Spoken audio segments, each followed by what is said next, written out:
If you spend any time researching when to claim Social Security, you've probably come across a headline like this: the single worst age to claim Social Security. Usually it's 62. Sometimes they say 64. Occasionally they throw in 63 just for good measure. And I get why those headlines feel compelling. They promise a clear answer to what generally is one of the biggest financial decisions of your retirement. And if you can just avoid one specific age, you're all set. Here's the problem: that's not how this decision actually works. And in today's video, we're going to walk through what the real research says, why the worst age framing it's misleading, and what you should actually be thinking about when you decide when to claim. My name is Rip. Welcome back to Rip Talks Money. As always, folks, I appreciate everyone who hits that like button. The channel's brand new, so the more likes we get, the more YouTube will push this out to the people that need to hear this information. Now, first, let me give you the headlines because they're due. Because the underlying math that they're pointing to, it's real. Your full retirement age, or your FRA, it's 67. So if you were born in the 1960s or later, if you claim at 62, the earliest possible age, you lock in 70% of your full benefit. Now that's a permanent 30% reduction. But here's where it gets interesting. The benefit increases you earn by waiting. It isn't uniform across every year. Between 62 and 66, the benefit grows by about 5/9 of 1% per month. So it's roughly about 6.7% per year. But between 66 and 67, it grows faster. And for each year that you delay past your full retirement age, all the way to 70, your benefit grows by 8% per year. Yes, 8%. So there's a mathematical logic to saying that certain early claiming years that give you less value per month weighted than others. The jump between 64 and 65, for instance, it is slightly larger than the jump between 63 and 64, meaning 64, it's been called no man's land by some analysts out there. You've already taken a hit, but haven't waited long enough for the bigger step up. The math is real. The problem is the conclusion that people draw from it.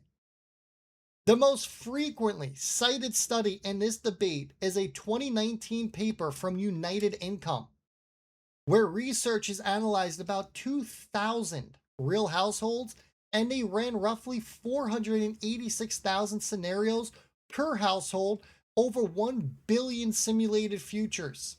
Some serious work was put into this. Their headline finding: only 4% of retirees claim Social Security at the financially optimal time. About 57% would have built more wealth overall by waiting until 70.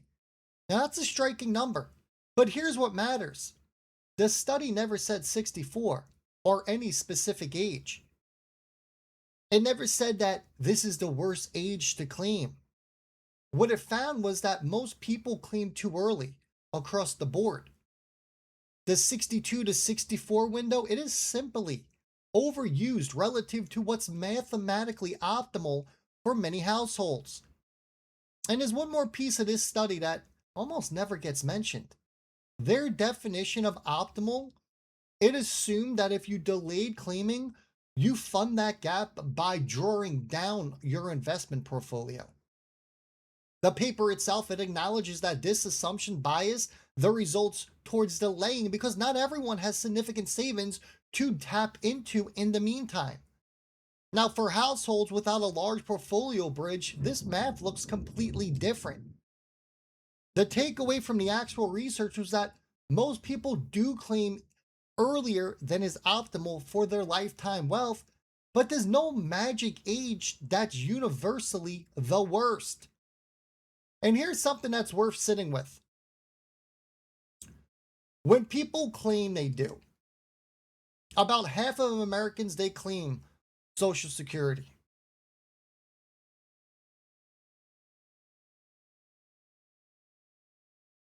Wow, thunder hit. I got distracted. About half of all Americans, they claim Social Security before their full retirement age. That's what studies have found. That's what the numbers show us. And when you see that number, it's tempting to conclude that half the country made a financial error. But surveys constantly show that 53% of early claimers, they did so out of financial necessity. Another 30% claim they due to either like health issues or even job loss. Now, that's not a lack of financial education. Those are real constraints, real life situations that don't fit neatly on one of your little optimized Excel spreadsheets. The 38% of early claimers who express regret, I mean, that's a meaningful number, don't get me wrong. But 62%, they don't regret it, which means for a majority of early claimers, the decision made sense given their circumstance. And everyone has different circumstance, and we don't know what life's going to throw at us, right? We never know. And this is important because this whole worst age framing, it implies that there is an objectively bad decision that smart people avoid, when in reality, the right claiming age for you depends. It depends almost your own personal situation. It could depend on your health, your portfolio size, your monthly income needs, whether you're married, what your housing costs are, and what other income sources you have, if any. So there is no universal worst age here. There is a worst age for your specific situation, and those can be very different things. So let me be very direct about this because I think it gets glossed over in most coverage. Claiming at 62, 63, or 64, it can be the right decision here in several real scenarios. If your health is poor, or your family history suggests a shorter life expectancy, the break even math moves dramatically in favor of claiming early. The break even for most claiming comparisons falls in the late 70s to early 80s. So if you have reason to believe you won't reach that age, early claiming often produces more lifetime income. But if waiting would put unsustainable pressure on your portfolio, claiming early can actually improve your retirement security. Now, we've talked on this channel about the sequence of return risk. The first video we ever did, go give it a watch. The danger of pulling money out of your portfolio during a down market in the early years of retirement.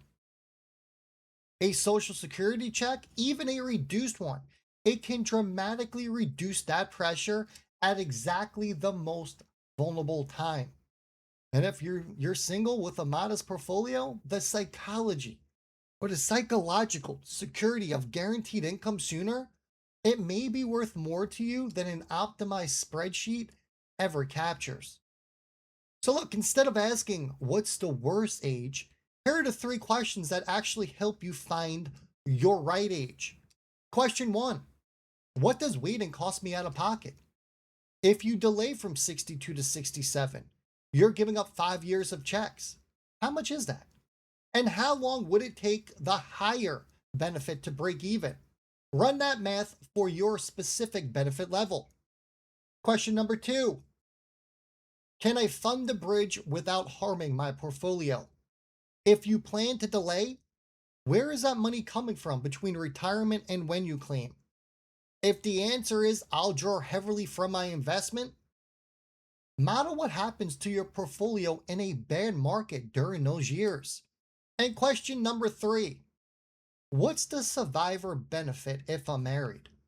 Now, for married couples, the decision, it gets a completely different dimension. The higher earners benefits, it becomes the survivor's benefit.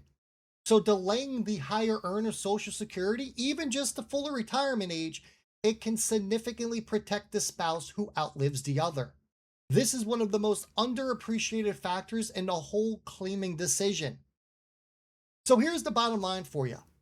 The worst age framing, it makes for a great headline and a bad decision framework. It just oversimplifies a genuine choice here. And when people make this decision based on simplifications here, they make the wrong call for their own situation. The real answer is this: know your health, know your portfolio, know your spouse's situation if you have one, and run that number for your life, not the average life in a research study. If this video was helpful, hey, give it a like and subscribe. It helps more people find this channel. New video coming out every single day this week. Pay attention. Subscribe. Turn on those notifications so you don't miss it. I'm Rip, and I'll see all y'all on the next one.